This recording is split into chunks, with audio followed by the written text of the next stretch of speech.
Olá, povo de Deus! Estamos aqui para continuar o nosso estudo do livro de Atos dos Apóstolos. Esse estudo acontece, ou estava acontecendo, toda quarta-feira na Igreja Metodista Livre da Liberdade. De quarta-feira nós tínhamos um grupo que se reunia, mas esse grupo continua existindo. E a gente quer dar sequência ao nosso estudo do livro de Atos.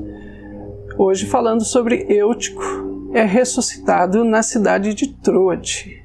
Vamos ler a passagem que está em Atos, capítulo 20, do versículo 7 até o versículo 12. Mas antes, vamos orar? Senhor Deus e Pai, queremos te agradecer por esse tempo que o Senhor está nos dando. Pai, visita, Senhor, as nossas famílias, enquanto estamos aqui estudando a Tua Palavra, orando, meditando, e também em nome de Jesus, Senhor, dá-nos agora condições para que a Tua Palavra caia como uma boa semente e cresça, germine e dê frutos para a glória de Jesus Cristo. É no nome dele que nós oramos e agradecemos. Amém, Senhor. Ok, vamos. No primeiro dia da semana, nos reunimos para partir o pão, e Paulo falou ao povo. Pretendendo partir no dia seguinte, continuou falando até a meia-noite. Havia muitas candeias no piso superior onde estávamos reunidos. Um jovem chamado Eutico, que estava sentado numa janela, adormeceu profundamente durante o longo discurso de Paulo. Vencido pelo sono, caiu do terceiro andar. Quando o levantaram, estava morto. Paulo desceu, inclinou-se sobre o rapaz e o abraçou, dizendo: "Não fiquem alarmados, ele está vivo." Então subiu novamente, partiu o pão e comeu, depois continuou a falar com eles até o amanhecer e foi embora. Levaram vivo o jovem, o que muito os consolou. Nessa nossa leitura devocional, nós queremos destacar algumas coisas. Lembre-se, isto não é um estudo de exegese. O que queremos aqui é um devocional que nos ajude na vida de oração. Queremos começar destacando que Paulo e os seus companheiros ficaram em Troade uma semana, apenas uma semana. Era uma passagem de Paulo. Lembre-se, Paulo está indo em direção a Jerusalém, ele está levando uma oferta, porque há uma grande fome e a igreja de Jerusalém está passando por grande necessidade. Por isso Paulo não se demora muito em Troade. Paulo é rápido ali, mas ele também quer ensinar e passar algumas diretrizes para aquela igreja que ele não vai voltar mais para visitar. Lembre-se, nosso texto diz que é no primeiro dia da semana, à noite. E eu preciso que você se lembre que o domingo, na realidade, à noite, que para nós seria no próprio dia de domingo, na realidade, domingo à noite para os judeus começa no sábado à noite. Porque a partir das 6 horas da tarde já anoiteceu, mas também já mudou o dia. De sábado, eles agora estão vivendo o domingo à noite. E era dia de ceia, dia de Santa Ceia. Muitas luzes. E lembra você, as luzes naquela época eram verdadeiras tochas, lamparinas, lâmpadas, fogo quente. Absolutamente o ar vai ficando quente e antes que você critique Eutico de procurar uma janela, eu acho que eu e você, depois de algumas horas, também estaremos procurando um lugar com um ar um pouco mais fresco. E ele senta-se ali na janela. E o sono, como Lucas diz, se torna um sono profundo.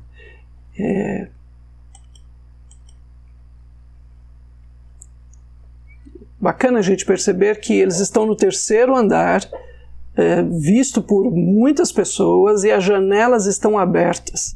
As reuniões são públicas, todos podem ver. Não era uma igreja presa, uma igreja que não queria transparecer para a sua cidade. Era uma igreja completamente de janelas e portas abertas. Eles queriam que a cidade de Troade soubesse que eles estão ali. Eles não fazem reuniões secretas. Bacana quando a gente percebe Eutico. Eu não sei se você sabe, mas o nome de Eutico significa felizardo, afortunado. E talvez eu e você, a primeira coisa que a gente percebe é dormindo na janela, cai do terceiro andar, morre. Tudo que eu e você pensaríamos é que esse jovem realmente não é, muito menos felizardo e muito menos afortunado. Acho que muitas vezes começa assim, talvez na nossa vida. A gente está lá buscando a Deus, mas vem um sono sobre nós e faz com que a gente acabe caindo na vida espiritual, caindo em algum pecado, caindo em algum problema. Nossa primeira intenção, nossa primeira busca era genuína, verdadeira e muito, muito certa. Estávamos na igreja, Eutico estava na igreja. Não descarte isso. Talvez ele não começa tão bem, mas a gente vai perceber que ele termina bem. E eu creio que o que eu e você gostaríamos era de sermos Euticos, afortunados, felizardos. Às vezes a gente cai, mas graças a Deus que podemos ter irmãos que nos levantam. O milagre. Talvez o coração dessa passagem seja realmente um milagre, mas queria te chamar a atenção, né? Às vezes nós pensamos no milagre como apenas a ressurreição. E apesar de Paulo dizer ele não está morto, a vida está nele, o texto é muito claro no versículo 9 em dizer que ele morreu. E há um milagre aqui extraordinário, o milagre da ressurreição. Mas queria chamar a sua atenção que muitas vezes nossa fé se dirige apenas para uma faceta, por uma face do que Deus faz. Mas aqui a gente poderia talvez destacar esta face que é extremamente importante, a ressurreição de alguém que morreu. Isso é singular até nas Escrituras. Nós temos agora também o milagre dele estar bem. Todos os seus ossos estão bem. Ele não apenas está vivo, mas ele está em condições plenas, ele está completamente recuperado, rapidamente ele se recupera não apenas a vida, mas uma vida completa, plena. Segunda coisa que eu queria te chamar a atenção é que ele ressuscita, ele está bem, mas ele não para aí. Nos diz o texto no versículo 12 que ele vai junto agora com Paulo e os seus companheiros. Que milagre, né? Vida plena e com propósito. Isso é milagre. Isso é um milagre que vai se dando sequência, não apenas um ato parado, mas é algo que vai na vida de Eutico.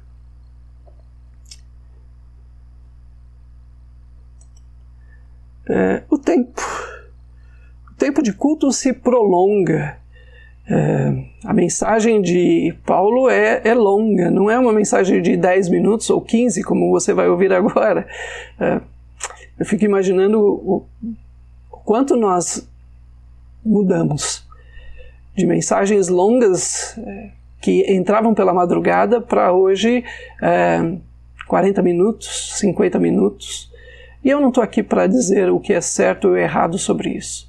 Desde que a semente tenha o tempo certo para cair no nosso coração, o tempo pertence ao Senhor, há tempo para tudo.